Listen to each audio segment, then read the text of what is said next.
ada penyemangat antara laki-laki, di belakangnya harus ada perempuan.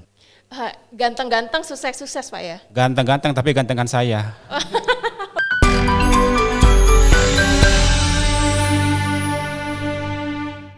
Hai, jumpa lagi kita di Bislog, Bistan on Location. Kali ini kita ketemu sama Pak Asep. Pak Asep, kita lagi ada di mana sih Pak? Di BPP Samarang. BPP Samarang. Samarang, Garut. Samarang, oh di Garut. Ya. Saya pikir di Jawa Tengah itu Pak. Jawa Barat. Oh Jawa Barat ternyata, salah saya. BPP Samarang Pak ya? Ya. BPP Samarang, BPP apa ini Pak ya? BPP Balai Penyuluhan Pertanian, Mbak. Balai Penyuluhan Pertanian. Sebentar Pak, kita buka biar jelas. Kita sudah berjarak, jadi boleh buka masker Pak ya? Boleh. Sudah aman. BPP, Balai Pertanian. Ini kegiatannya apa aja sih Pak? Kegiatan yang dilaksanakan di BPP Samarang untuk mendukung kegiatan konservasi tani, yang mana BPP tersebut diarahkan untuk sebagai pusat data dan informasi. Yang kedua sebagai pusat pembelajaran, yang ketiga pusat gerakan pembangunan pertanian, yang keempat pusat konsultasi agribisnis, dan yang kelima memfasilitasi kegiatan kemitraan sama petani. Oh, jadi petani-petani ini kalau butuh informasi bisa ke sana Pak ya? Iya, BPP, ke BPP, Pak ya? iya. Berarti kalau petani di Samarang sendiri kegiatannya seperti apa sih Pak? Kegiatan petani yang ada di Samarang selain kegiatan-kegiatan yang biasa dilaksanakan oleh petani, ya, juga sering kunjungan-kunjungan ke BPP untuk mendapatkan informasi dan juga pelatihan-pelatihan yang dilaksanakan di BPP. Oh, tadi Bapak bilang BPP itu Balai Penyuluhan Pertanian. Balai Penyuluhan Pertanian. Ya. Oh, oke. Terus berarti tempatnya penyuluh dong Pak, bukan petani harusnya. Tempat penyuluh dan para petani. Kok nggak ada petaninya? Karena tupoksi penyuluh itu melayani petani. Jadi kantor di sini kantor penyuluh dan juga kantor petani. Oh, oke, Ya. oke.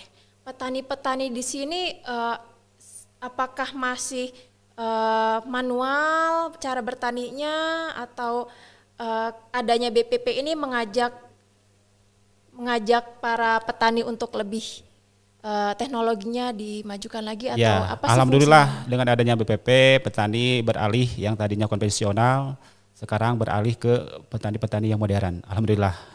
Oh, oke. Nah, ini butuh waktu berapa lama sih Pak untuk bisa ngajak para petani ini lebih maju? Sebentar saya potong. Bapak ini sudah berapa lama jadi penyuluh? Saya jadi penyuluh hampir 12 tahun. 12 tahun. Ya. Terus berarti teknologi membuat petani dari yang tadinya manual jadi sekarang mengerti teknologi gimana Pak? Ya, terlihat saja di lapangan. Ketika saya belajar jadi penyuluh gitu di sini, mau pengolahan lahan itu petani biasanya menggunakan bajak. Ternak. Bajak, Ya. Kerbau biasanya suka pakai kerbau. Tapi setelah makin tahun ke sini sudah ada yang beralih ke traktor gitu ya. Terus ketika panen ada perontok panen dan lain sebagainya. Sekarang mah beralih ke teknologi-teknologi yang modern. Kalau Bapak 12 tahun di sini, wilayah binaannya itu? Kebetulan saya selain dari koordinator juga memegang wilayah desa Tanjung Karya. Masih di Kecamatan Samarang. Satu desa berarti Pak ya? Iya, kebetulan karena koordinator memegangnya satu desa. Oke. Di sini sudah satu desa, satu penyuluh nggak Pak? Di sini ada yang satu penyuluh, 2 desa wilayah binaan, ada juga yang satu penyuluh, satu desa tapi merangkap dengan admin. Karena di sini banyak admin-admin yang perlu melaporkan kegiatan-kegiatan pertanian. Petaninya itu laki-laki perempuan atau dominasinya berapa persentasenya Pak? Alhamdulillah kalau di Kecamatan Samarang 70% petani laki-laki, terus 30% petani perempuan. Karena harus ada penyemangat antara laki-laki, di belakangnya harus ada perempuan. Ada yang masih muda dan ganteng Pasti Pak? itu. pasti karena sekarang diarahkan baik laki-laki ataupun perempuan untuk menjadi petani milenial. Tolong nanti saya dikasih tahu informasi yang masih single dan ganteng Pak ya. Boleh di sini. Ada yang mau? Di sini ada petani-petani milenial. Ganteng-ganteng sukses-sukses Pak ya? Ganteng-ganteng tapi gantengan saya. Pak, tapi jaminan untuk petani itu kehidupannya cukup layak gimana sih Pak? Kan orang mikirnya petani itu aduh kotor, maaf Pak ya, miskin gitu. Tapi itu gimana menurut Bapak petani di sini? Kalau di sini petani-petani di sini banyak yang sukses dari kegiatan tani. Ya, dari kegiatan tani banyak yang jadi sarjana. Itu dari rezekinya bertani. Banyak yang sekolahnya tinggi itu rezekinya dari tani, sehingga dari kegiatan tani tersebut bisa diandalkan gitu. Bahkan untuk saat sekarang banyak petani-petani muda yang tadinya tidak ada kegiatan, terus mencari pekerjaannya susah. Nah, sekarang mah berangsur menjadi petani-petani yang ada di sini. Sarjana, ganteng, pendapatannya oke Pak ya? Iya. Berarti ini pinter-pinter dong Pak? Iya. Jadi kalau ada yang bilang petani itu tidak pandai, nggak pintar, terus kotor, miskin Pak ya, itu salah. Salah. Benar Pak, salah Pak ya. Ganteng-ganteng, pintar, terus sekarang berdasi petaninya juga. Wih, berdasi. Iya. Tapi pintaran petaninya tak Bapak. Ya sama-sama pintar karena belajar antara penyuluh dengan petaninya juga. Jadi sama-sama pintar Pak ya. Iya. Karena kan petani sama penyuluh ini ujung tombak, benar nggak sih Pak? Iya, iya. Berarti menentukan nasib perut bangsa Pak ya harus. Iya. Karena secanggih apapun teknologi, kalau ketahanan pangannya lemah, itu akan menjadi masalah. Gitu. Jadi tugasnya petani apa aja Pak? Tugasnya petani selain meningkatkan pengetahuan, sikap dan keterampilan, juga mereka itu ingin mendapatkan pendapatan yang tinggi dari pertanian tersebut. Sehingga kalau misalnya pendapatannya tinggi berarti sejahtera petani tersebut.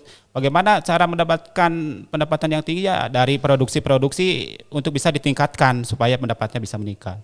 Ada lowongan buat jadi petani sini nggak Pak? Saya mau naruh CV gitu Pak. Bisa Ya ada, asal siap saja tinggal di Samarang.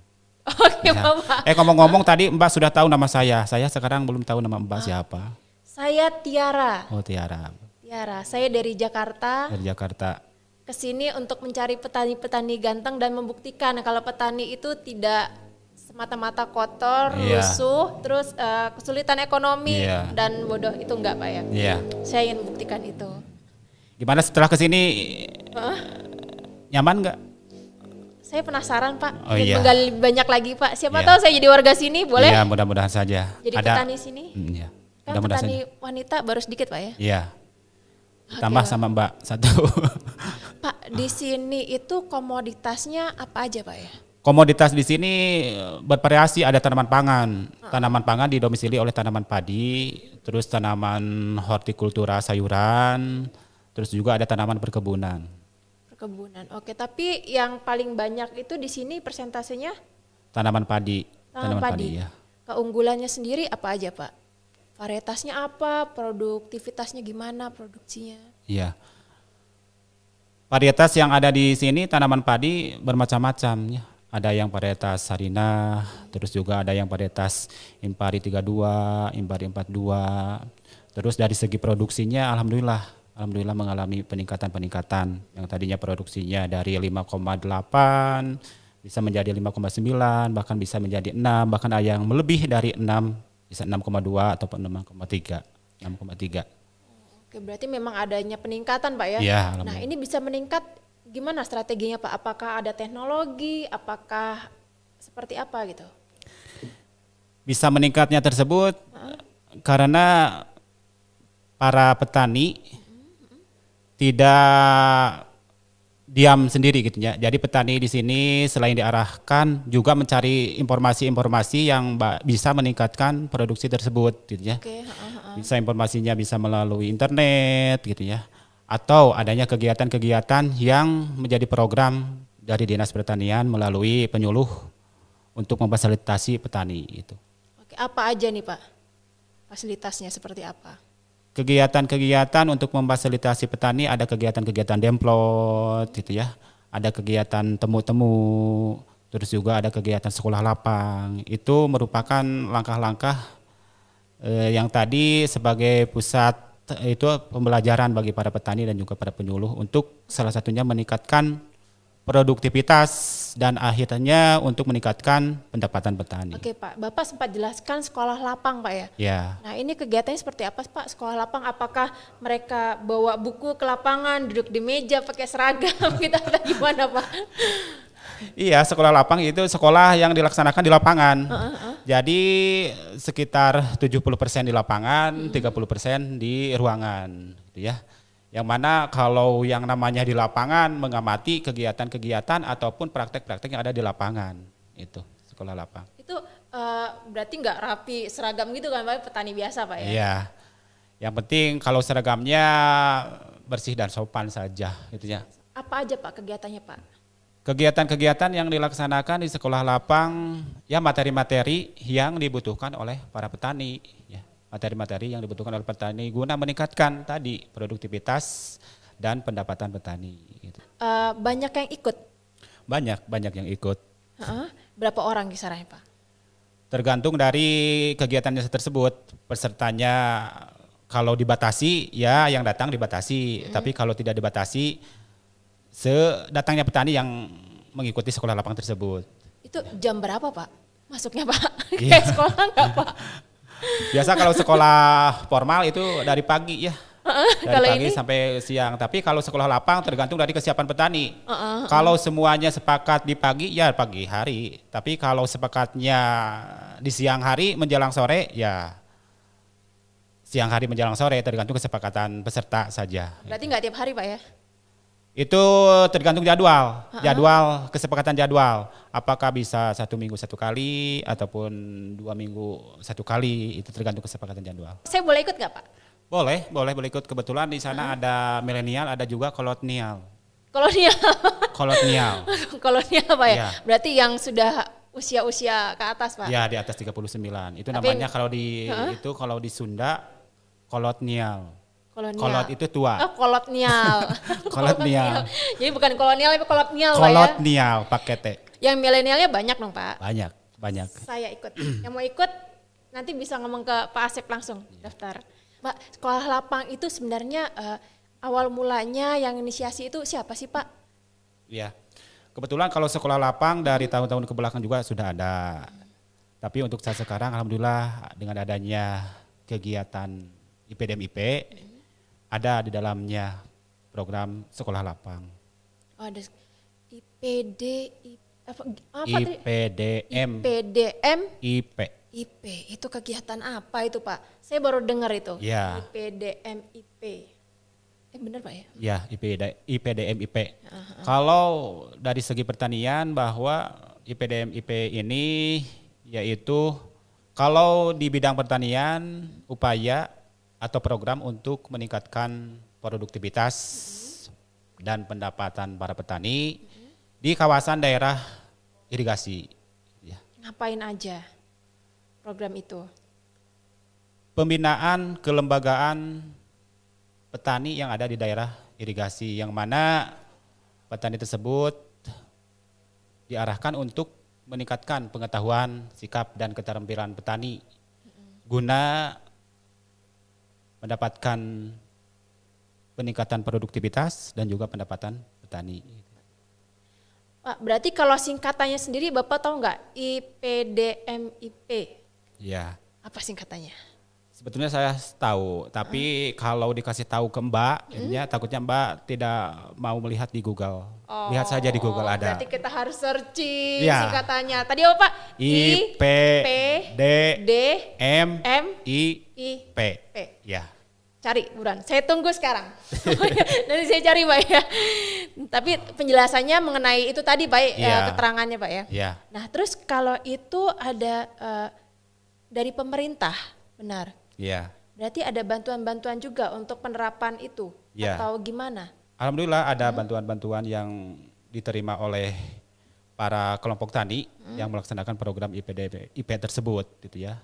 Di antaranya pembenahan pembukaan administrasi kelompok tani, terus juga ada alat-alat untuk pembuatan pupuk organik cair itu ya. Itu salah satu bantuan yang ada di dalam program IPDM-IP. Di sana kan banyak petani Pak. Iya. Ada kejadian-kejadian yang unik-unik, yang lucu-lucu nggak Pak saat banyak, lagi? banyak sekali. Karena yang melakukan kegiatan sekolah lapang IPDM IP ini bukan cuma satu kelompok. Ini perwakilan dari tiap-tiap kelompok tani yang terairi dari daerah irigasi tersebut, gitu ya.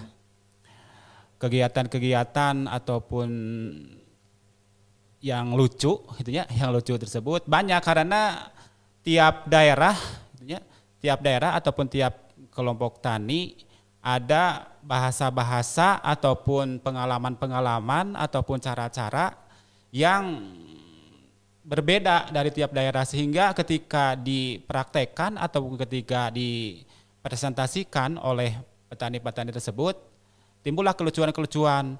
Misalnya kalau di daerah Samarang ini misalnya tandur misalnya gitu.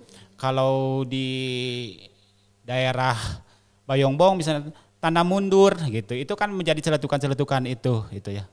Tapi Bapak sendiri juga turun langsung ke sekolah lapangan, Pak? Alhamdulillah petugas-petugas yang ada di sini yang mendampingi kegiatan IPDM IP ataupun yang tidak melakukan pendampingan terhadap IPDM IP diarahkan untuk membina dan mendamping kegiatan program tersebut. Tapi kalau yang Bapak alami sendiri yang satu kejadian paling lucu, Pak?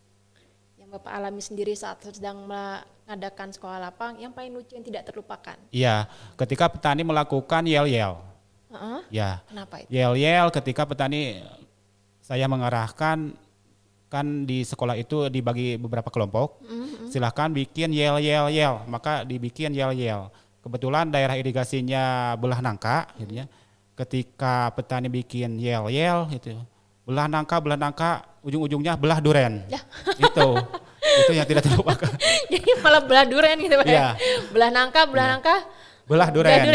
Kebetulan ini daerah irigasinya belah nangka. Oh, ya, daerah irigasi belah nangka. Jadi keunikannya itu Pak ya, salah satu Pak ya. Ya. Oke. Ini, dan petaninya ada yang membawa durennya tersebut. Loh, gitu. Jadi benar-benar bawa gitu durennya. Jadi belah duren, jadi kelihatan durennya dibelah. Pak, tapi berarti sistem keluargaannya sangat terasa Pak ya kalau lagi sekolah lapang gitu pasti. Pak? Pasti, sangat terasa sekali. Karena bisa bersilaturahmi, terus juga bisa sharing ilmu dan pengalaman yang mana udah beberapa tahun petani tersebut, baik petani antar petani ataupun petani dengan petugas, karena kegiatan SL tersebut tidak cuma satu kali pertemuan, ada beberapa kali pertemuan. Jadi merasa akrab sekali antara petani dan petugas. Teknologi yang disampaikan ke petani yang milenial sama yang kolonial gitu ya. Itu kan jelas beda Pak ya penerimaannya Pak ya. Terus gimana cara penyampaiannya Pak? Ya. Kalau penyampaian terhadap petani milenial gitu ya, dengan petani yang kolonial gitu ya, ada sedikit perbedaan. Kalau petani yang milenial begitu disampaikan informasi dan teknologi, dia itu langsung menerima dan menerapkannya. Karena mungkin selain dari mendengarkan pengetahuan ataupun informasi yang disampaikan oleh petugas, dia itu melek terhadap teknologi. Teknologi bisa melihat dari YouTube, ya. Bisa melihat dari internet gitu ya, salah satunya untuk mendukung menerapkan teknologi tersebut. Tapi kalau petani yang kolonial gitu ya, kekeh petekeh, misal kalau istilah Sundanya gitu ya. Jadi pengalaman yang dia rasakan itu untuk beralih ke teknologi-teknologi yang dianjurkan itu sedikit susah ya. Tapi dengan adanya kegiatan SL tersebut ya, berangsur-angsur yang tadinya kekeh-peteke gitu ya, yang kolotnya tersebut berangsur-angsur menggunakan teknologi yang dianjurkan. Keket-beget. Gimana Pak? Kekeh-peteke. Kekeh-beteke. Ya. Pak, berarti itu banyak sekali pengalaman-pengalaman Pak yang lucu, terus juga yang mengesalkan mungkin Pak ya, butuh kesabaran ekstra. Iya, banyak sekali. Ini sebenarnya banyak yang mau saya tanyakan sangat menarik nih Pak, cuman waktunya agak terbatas. Oh gitu, iya. Kita pasti akan ketemu lagi nih Pak. Allah, ya, cuman dari Bapak sendiri apa ada pesan-pesan yang akan disampaikan? Iya. Saya selaku penyuluh pertanian mengucapkan banyak terima kasih kepada Kementerian Pertanian, terutama kepada Bapak Kepala Badan PPSDMP, terus juga kepada Bapak Kepala Dinas Pertanian Provinsi, dan tidak lupa juga kepada Bapak Kepala Dinas Pertanian Kabupaten Garut yang sudah melaksanakan kegiatan program IPDM IP. Mudah-mudahan program IPDM-IP di sini bisa dirasakan oleh semua petani-petani yang ada di 42 kecamatan se-Kabupaten Garut. Karena program ini baru dirasakan oleh 10 kecamatan, oleh beberapa daerah irigasi. Mudah-mudahan saja untuk kedepannya bisa menyebar luas ke kecamatan-kecamatan yang lain. Dan saya berharap mudah-mudahan dengan adanya kegiatan IPDM-IP di sini, ya, ada tindak lanjut dari kegiatan yang sudah dilaksanakan dalam jangka waktu yang 5 tahun tadi.